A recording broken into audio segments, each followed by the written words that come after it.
자, 솔직히 얘기하자면 나는 말도 안 된다고 생각을 해. 여러분들 그 카드 돌려막기 해본 적 있나?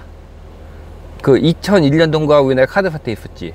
이 카드 돌려막기를 하다 보면은 계속 빚이 들고 이게 어느 정도 늘게 되면은 이자가 또 올라가. 그러다가 어느 순간 느끼게 되거든. 아, 이거 내가 못 막는다. 아, 난 이제 글렀다 하고 느끼게 되는데 왜 이렇게 잘 안 하냐면 저도 경험이 있으니까. 자, 지금 미 국채 금리에 대해서 얘기 나오는 거는 미국이 이 상태로 들어간다는 얘기야. 미 국채가 우리 카드 비슷하고 똑같아. 개인으로 보면은. 그래서 국채가 계속 발행이 되니까, 그러니까 카드를 계속 돌려막기 하다 보면 계속 늘죠? 빚이 들어. 그리고 빚이 들고 신용이 떨어지니까 이자가 올라간다고. 마찬가지로 미국이 채권 발행을 계속 하게 되니까 그게 빚이지. 채권 발행량이 많아지고 계속 이자가 늘어난다는 뜻이거든. 그 이자를 내기 위해서 우리 어떻게 했어? 카드깡 할 때 카드를 또 만들어. 카드 대출 더 받는다고. 그러니까 이게 발생한다는 얘기야. 미국채가 계속 발행량이 증가하고 이원에서 계속 이자가 올라가고, 이자가 올라가는데 빚이 늘어나니까 더 많은 국채를 발행을 해야겠지. 그러니까 이게 발생한다는 얘기인데, 지금 누구야? 레위 서머스, 제이미 다이먼, 이분들이 이 얘기를 하는 건데, 나는 말도 안 된다고 생각을 해. 개인은 이 상태가 되면 망한 거야. 망하면 파산 신청을 하면 된다고. 근데 이거 국가 단위야.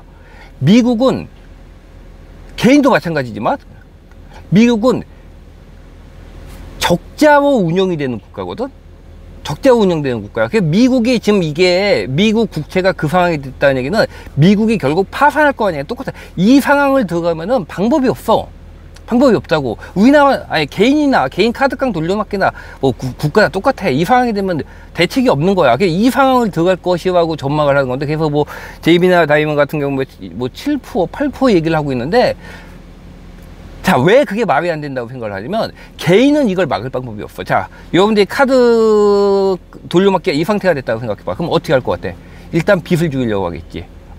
이걸 갖다 미국의 입장에 갖다 놓고 나면 어떻게 된다? 미 국채 발행을 줄이려고 하겠지. 국채 발행을 줄이려고 하겠지. 그 다음에 여러분들이 어떻게 하겠어? 난 빚을 갖다가, 난 나중에 돈을 많이 벌면 갚을 수 있을 거야. 라는 식으로 해가지고 장기 부채 쪽으로 돌리려고 하겠지. 즉, 유동성이 있는 쪽으로 돌리려고 한다고. 지금 미국 같은 경우도 유동성이 지금 어디 있어, 미국은? 유동성이 단기채 쪽에 있으니까 장기채 발행을 줄이고 단기채 쪽으로 넘어간다고. 단기채 발행을 늘리겠다고 하고 있다고. 장기채 발행을 줄인 다음에. 자, 그 다음에 우리가 또 하는 게 뭐가 있을까? 자, 이자를 낮추려고 하겠지. 이자는 누가 결정을 해? 이자 결정을 하는 거는 연준에서 결정을 한다고. 물론. 장기채 금리 같은 경우는 시장에서 된다고 하지만은 그 시장에서 되는 것 자체도 연준의 기준금리의 영향을 받는다고. 그리고 제가 작년 10월 미국채 금리 올라가고 얼마 전에 됐을 때도 이게 말이 안 된다. 왜냐면 개인은 이 카드채 빚이 넘어갔을 때 방법이 없지만 미국 같은 방법이 있다. 왜 방법이 있냐면 미국은 부채의 양과 그 다음에 금리를 자기가 결정을 해. 부채의 양을 갖다가 결정한다는 말은 좀 이상하지만 미국이 발행하는 국채를 갖다가 연준이 사주면 된다고. 연준이 사주면 돼. 지금 이 방식은 미국보다 훨씬 많은 부채를 갖고 있는 일본이 쓰고 있는 방식이야. 연준이 매입을 해주면 된다고. 이걸 우리가 QE라고 부르지. 이 방법도 있고, 그러니까 미 정부가 재무부가 장기채 발행을 갖다가 유동성 있는 단기채 바꾼다거나, 또는 연준에서 금리 인상을 갖다가 종료한다는 사인을 준다거나, 금리 인하를 한다거나, 또는 QT를 갖다가 줄인다거나. 자, 이번에 QT 줄인다는 얘기 나왔지. 이거 내가 작년 10월 달에 다 했던 얘기거든. 연준과 재무부는 방법이 꽤 많이 있다. 안 쓰고 있을 뿐이다. 장기채로 돌릴 수도 있고, 그 다음에 국채 발행량을 갖다가 어느 정도 줄인다든지 이런 걸 할 수도 있고, 연준에서 QT를 줄일 수도 있고, 더 나가면 QE를 할 수도 있다고. 그 다음에 결정적인 거, 금리를 낮추면 돼. 부채가 많다 하더라도 우리가 내야 되는 빚은 그거하고, 빚의 총량 곱하기 금리잖아. 여기 이 금리 부분을 낮춰주면 되는데 이걸 연준이 결정을 한다고. 즉 미국이 결정을 한다고. 미국의 부채에 대한 이자율 결정을 하는데 개인이 그 카드 돌려막기 하다 부도나는 것처럼 미국이 감당할 수 없는. 왜냐면 미국의 채권은 굉장히 중요해. 미국은 적자 재정을 하는 나라이기 때문에 기본적으로 수출입에서 흑자가 나오지 않는다고. 미 국채에 대한 신뢰성을 잃었다는 얘기는 거의 미국 경제가 끝장났다는 뜻이야. 그러니까 그 외에 선택하는 많은 것들, 뭐 QE를 한다든지 다 부작용이 있지. 근데 그 어느 부작용도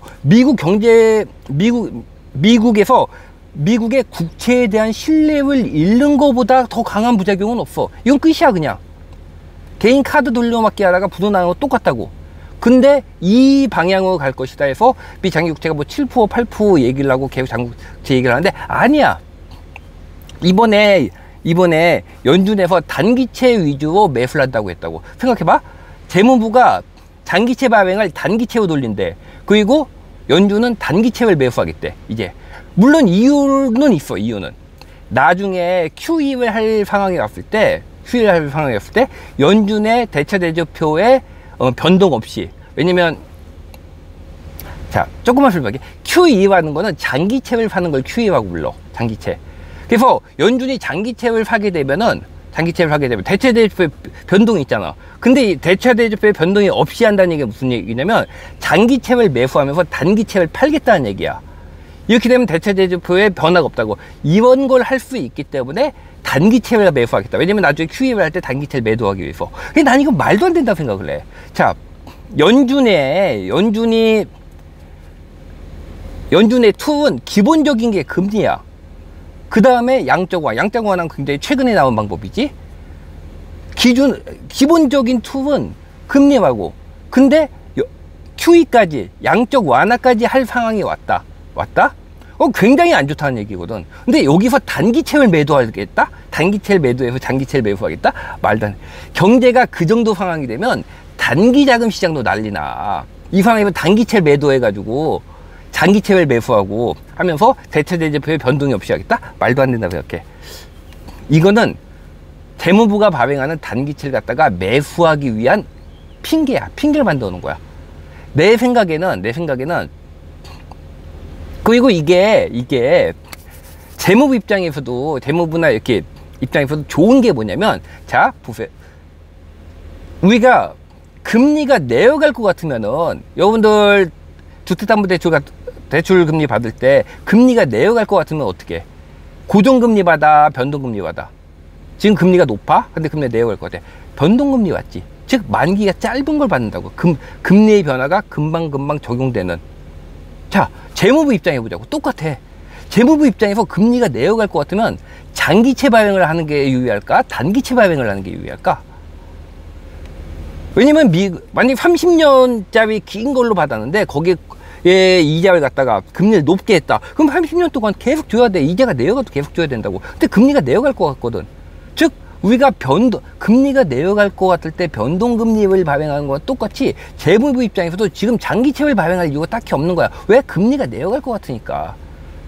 그래서 단기채 발행을 하는 거. 즉 우리가 대출 받을 때 지금 변동금리 대출, 제가 작년부터 변동금리 대출 쪽 말씀을 계속 드렸는데, 왜냐면 금리가 내려갈 것 같으니까 우리가 변동금리 대출 받는 건 똑같은 포지션을 취하고 있는 거야.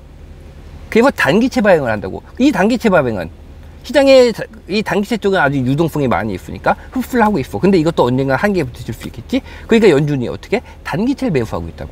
그러면서 재무부가 발행하는 재무부가 발행한 단기채를 갖다가 연준이 매수를 해주고 있는 거야. 그리고 시간이 지나면, 하지만 이거는 보세요.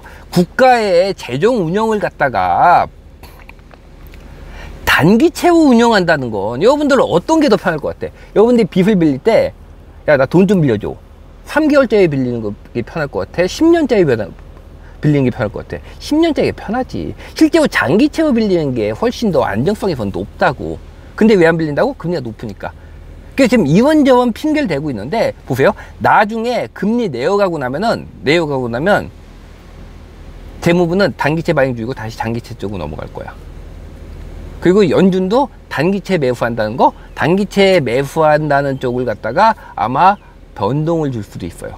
지금 연준이 단기채 얘기하는 건 재무부가 발행하는 단기채 갖다가 흡수하기 위해서 한 거지, 그게 나중에 QE를 위해 한다는 거는 말도 안 된다고 생각해. 그리고 내가 생각한 건 그래. 지금 나는 미 국채금리, 지금도 장기채에 대해 굉장히 얘기들이 많은데, 살쌈이 없다, 어쩌든 저쩌든 얘기하는데, 말도 안 되는 얘기고.